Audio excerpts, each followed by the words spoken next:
తన ముందున్న సైనికులను చూసిన అధికారి ఎలాంటి జాలి లేకుండా వెంటనే ఒక గ్రెనేడ్ విసిరాడు. అందరూ వెంటనే పరిగెత్తారు. కానీ ఒక వ్యక్తి మాత్రం గ్రెనేడ్ను తన శరీరంతో అడ్డుకున్నాడు. నిజానికి ఇది ఒక పరీక్ష మాత్రమే అని అతనికి 10 సెకన్ల తరువాత తెలిసింది. అతను అధికారిని మేపించినప్పటికీ అతని సైనిక జీవితము అంత సాఫీగా సాగలేదు. అతనికి 5 దీర్ఘకాలిక వ్యాధులు ఉండేవి. అదనంగా అతని శరీరం బలహీనంగా ఉండేది. ఇతరులు సులభంగా పూర్తి చేసే శిక్షణ అతనికి చాలా కఠినంగా అనిపించేది. అదృష్టవశాత్తు అతనికి బలమైన మనోబలం ఉండేది. అతను ఎల్లప్పుడూ దళానికి అనుగుణంగా ఉండేందుకు ప్రయత్నించేవాడు మరియు ఎప్పుడూ వెనుక పడేవాడు కాదు. ఒకరోజు ఇన్స్ట్రక్టర్ ఒక పోటీ పెట్టాడు. ఎవరు జెండా స్తంభం నుంచి జెండాను తీస్తారో వారు వాహనంలో తిరిగి వెళ్లవచ్చు. ఇతర సైనికులు వెంటనే ఉత్సాహపడ్డారు. కానీ ఆ జెండా స్తంభం ఎక్కడం చాలా కష్టమైనది. అందరూ విరమించిన తరువాత ఆ వ్యక్తి నెమ్మదిగా ముందుకు వచ్చి జెండా స్తంభంలోని పిన్ను సులభంగా తీసేశాడు. అతను జెండాను ప్రశాంతంగా ఇన్స్ట్రక్టర్కు అందించినప్పుడు తన తెలివితేటలను నిరూపించాడు.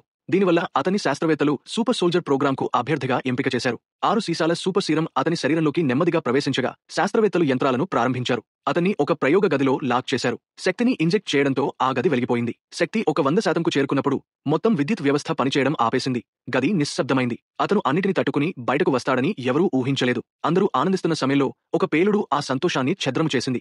గుంపులో ఒక గూఢచారి ప్రత్యక్షమయ్యాడు. అతను చివరి సీసా సీరంను దోచుకుని శాస్త్రవేత్తలపై కాల్పులు జరిపి పారిపోయాడు. శాస్త్రవేత్త తీవ్రంగా గాయపడ్డాడు. కాని తన చివరి శ్వాసతో అతనికి ధైర్యంగా ఉండమని, తన గుండెను దయతో నింపుకోమని చెప్పాడు. ఈ క్షణం నుంచే న్యాయం కోసం పోరాడే కెప్టెన్ అమెరికా పుట్టాడు.